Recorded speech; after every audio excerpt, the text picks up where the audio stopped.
down on your chairs and pick up your paper. So, as I call your name, please raise your hand and say present. Diana, Abiera, Present. Banan. Present. So, very good. It seems like everyone is present. Now, in one moment, you can recall our previous topic. Wala. So, tunog. Diana.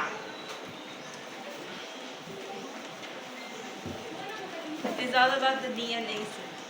And what about, what are the It is the molecule that carries genetic information for the development and functioning of an organism. Very good. Another. Miss Angela. Ano sir about nucleotides? And what are the nucleotides that make up the DNA? Adenine, thymine, cytosine, and guanine sir. Very good. Now, before we proceed to our next topic, let us have an activity first, group activity first.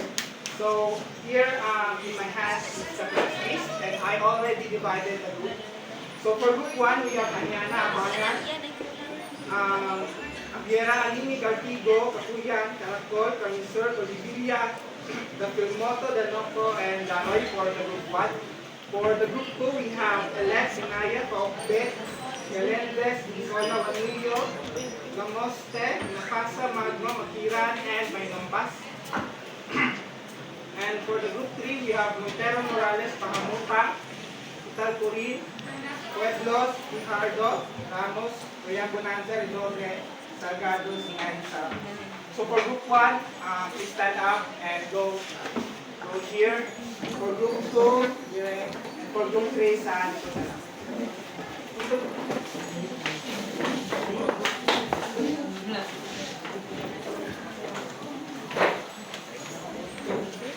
So move na moving doon. Group 1, group 2, group 3.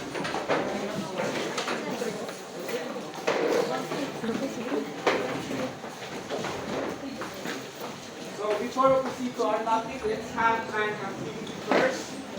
And it's called Guess the Movie. So are you fond of watching movies? Yes sir! Are you ready? Yes sir! So now I will give you an illustration board, and here you can do your answers. On my count, you will raise your answers. So,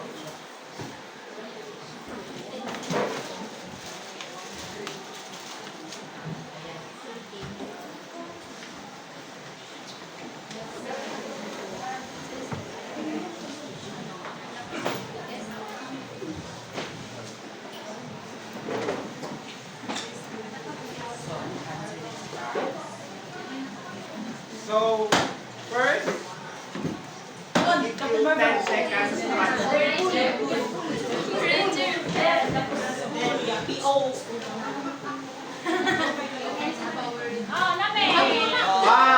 Actually, it's not about who will raise their participation first. So, tingnan ako kung isa lang ang matama. So, sama man tanan, tanan group, guys, na iPhone. Aman, pakulit. So, next, Spider-Man.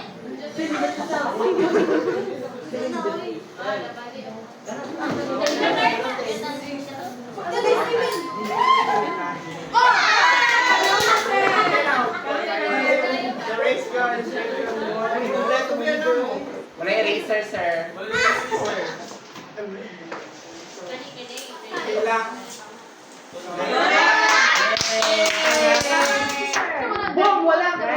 Erisa!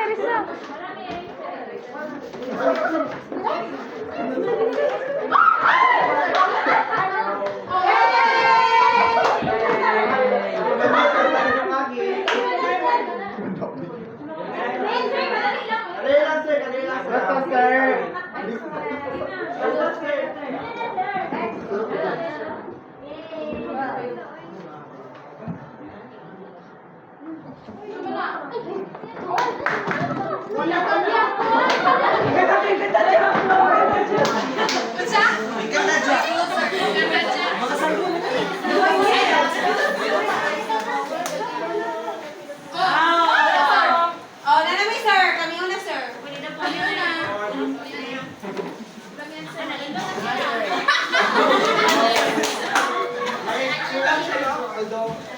nakatama?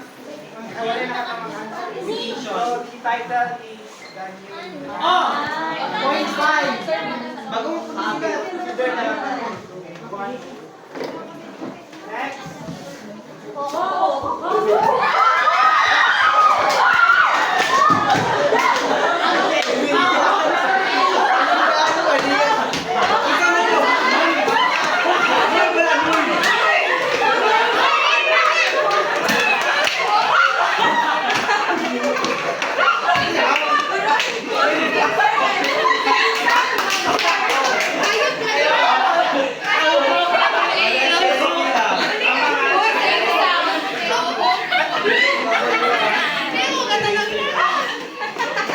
So for group 1, we have 4 points. For group 2, we have 5 points. And for group 3, you have 4 points.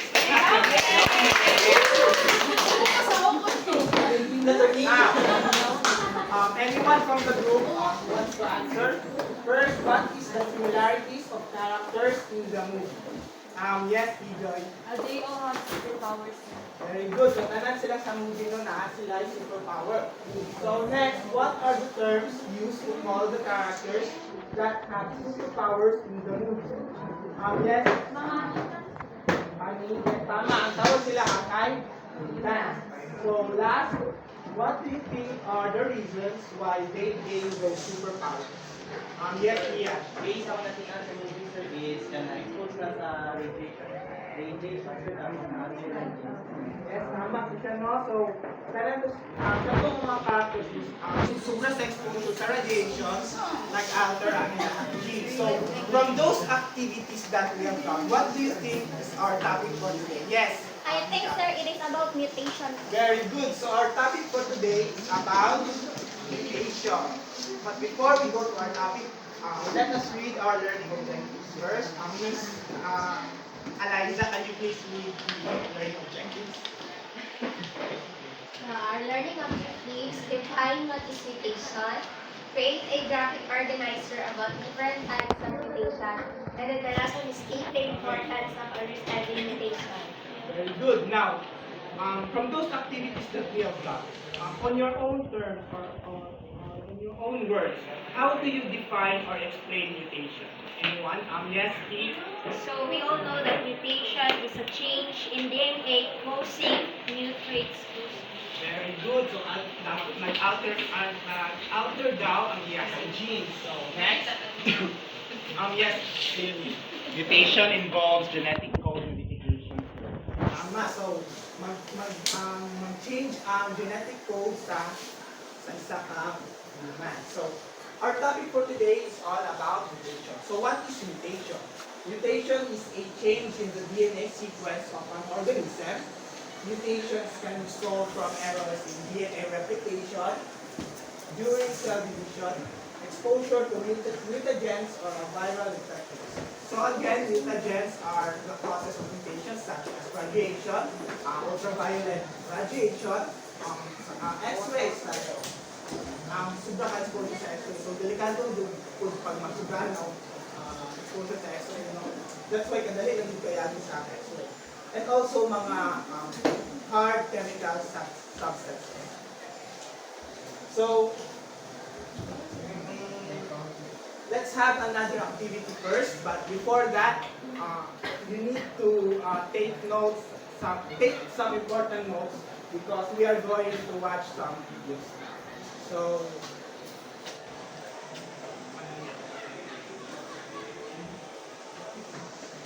So now I want you to create a concept map and about mutation and its different types.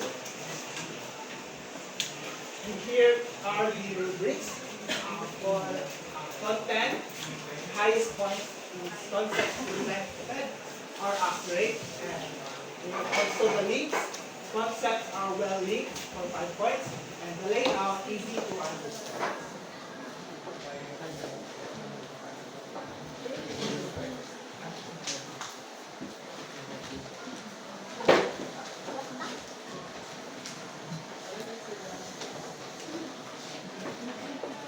So I'll give you 10 minutes to answer.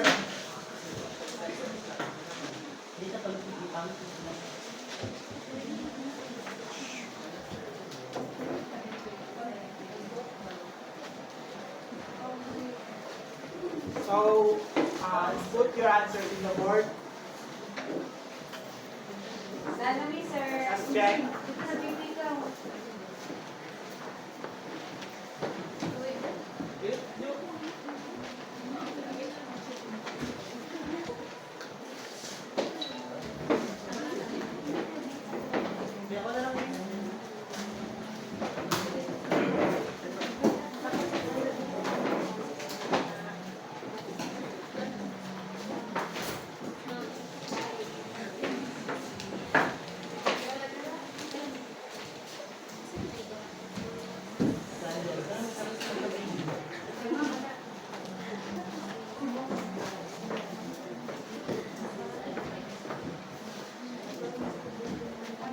So, let's check. How many I'll give you points na lang. So, for group 1,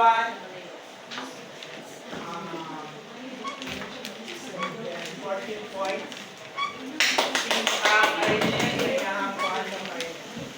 Compared to others, hindi din sila mag-focus. Dapat types na siya sa mas management. So, group 2, 13, also perfect.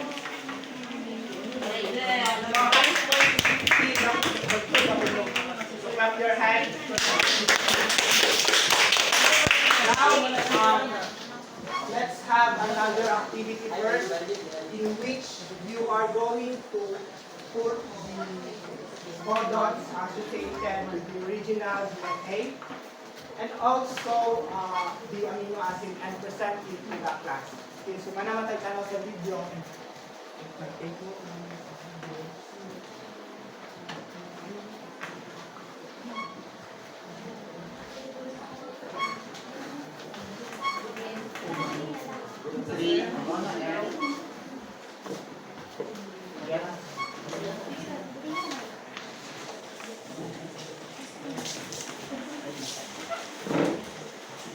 So again, present ko sa codon table.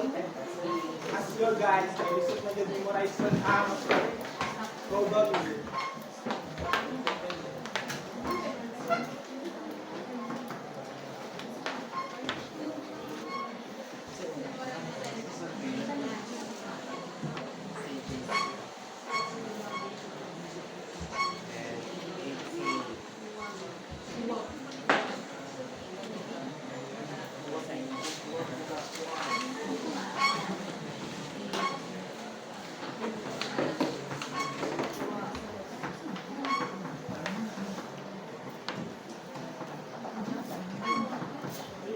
So I'll give you 15 minutes to answer.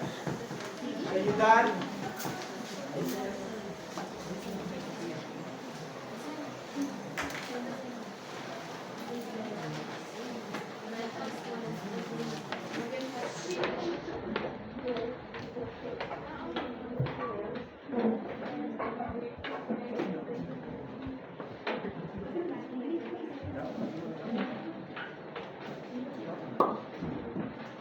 So put your answers in the picture.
Okay lang.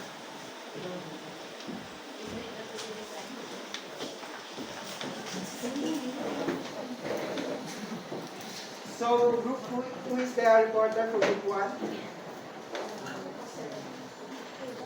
So this is our work. So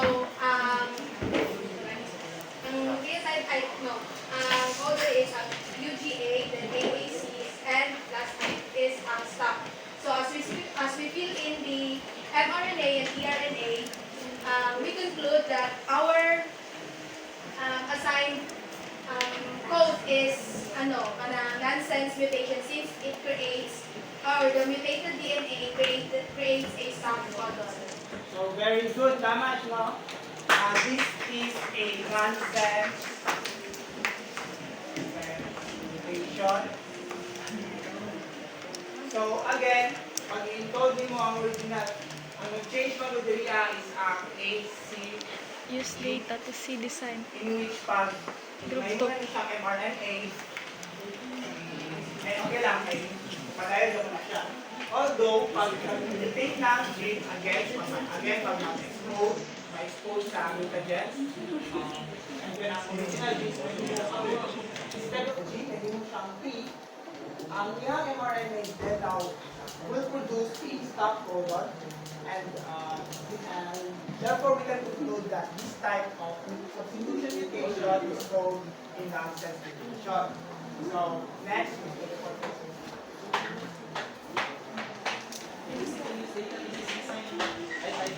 So good morning everyone. So as you can see, our mRNA or messenger RNA is GGA and our messenger RNA is CCU. So the amino acid here is the glycine. So the type of mutation that are assigned to I on the table is the missense mutation. So this is the replacement of a single amino acid with cytosine that it caused another amino acid a substitution which called a missense mutation. so that's right, this is a missense mutation because the replacement of a single nucleotide, which is from adenine, nahimo siya of cytosine, and then we replicate it into mRNA. This will produce what is the mnemonics for our mutation. And anyone? Angela. You made mnemonics for our DNA. Therefore, cytosine will become guanine, and adenine will become, but instead of thymine, this is uracil. That's right. And for thymine, 3 is the alcohol is the now if we make the 3 codons into an amino acid, you will produce a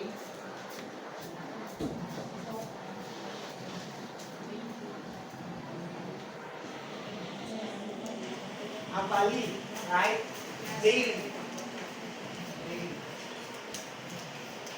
So again, original niyang DNA is supposed to be a baby because the original is CAT. But again, because of the exposure of this mutagen, and therefore mag-mutate ang immune genes, from original CAT, the adenine will now become cytosine. Thus, pag mag-change na ang any changes in the genes will result into an abnormalities in your well-being. Instead of baby, mag-produce na siya of leucine. So again, pag mag-change ang, because of the change in genes, we therefore conclude that this type of substitution mutation is called missense mutation.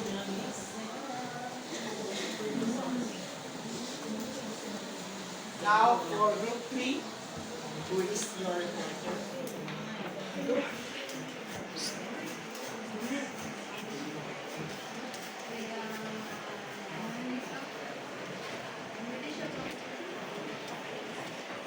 So, good morning everyone. So, this is the output of the group 3.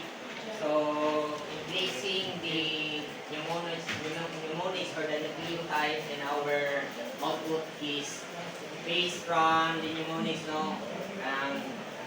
Upon the P, garage, the car. So, G, the bunny, behind the garage rather. So, the bunny is replaced into C, which is cytosine. And for and vice versa, for the C is cytosine for guanine, and the guanine for cytosine. And for the next one, the RNA, no, is cytosine, instead ay sa adenine ay sa adenine plug-in, and for the T, instead of the of adenine is uracil. So that's why the replacement of guanine in the structure of our DNA shows brings no changes in the amino acid structure. Therefore, this type of mutation is silent mutation. So let's clap our hands for Harry Potter. So that's well said naman, no?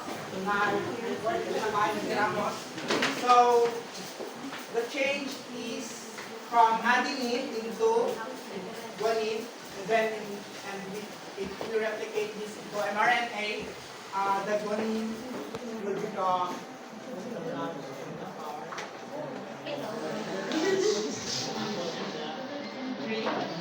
three, we have, and the CGU will produce an amino acid of arginine, right?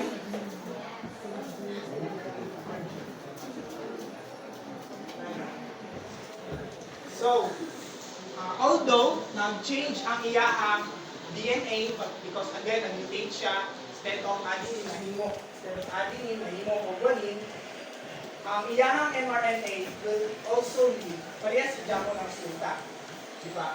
So from here, from the original, the amino acid is arginine, and then from mutated, the amino acid is also arginine. Thus, Ramos concluded that this type of substitution mutation is called silent.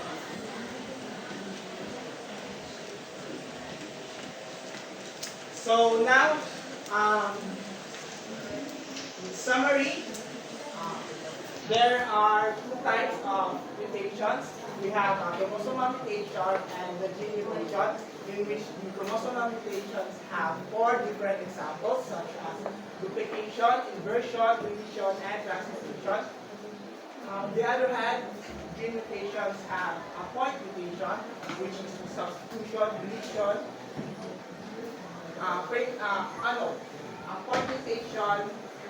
point mutation you have frame shift mutation, and again, represent namin siya sa video, no? I hope that it knows now.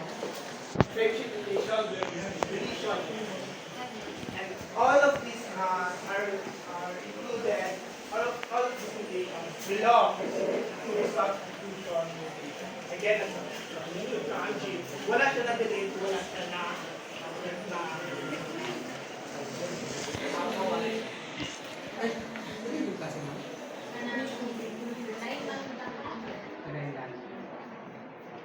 So that ends our topic for today. Get one for sheet of paper and answer all your questions. So assignment, you want to sheet of paper, state the importance of understanding it. So simala na lang.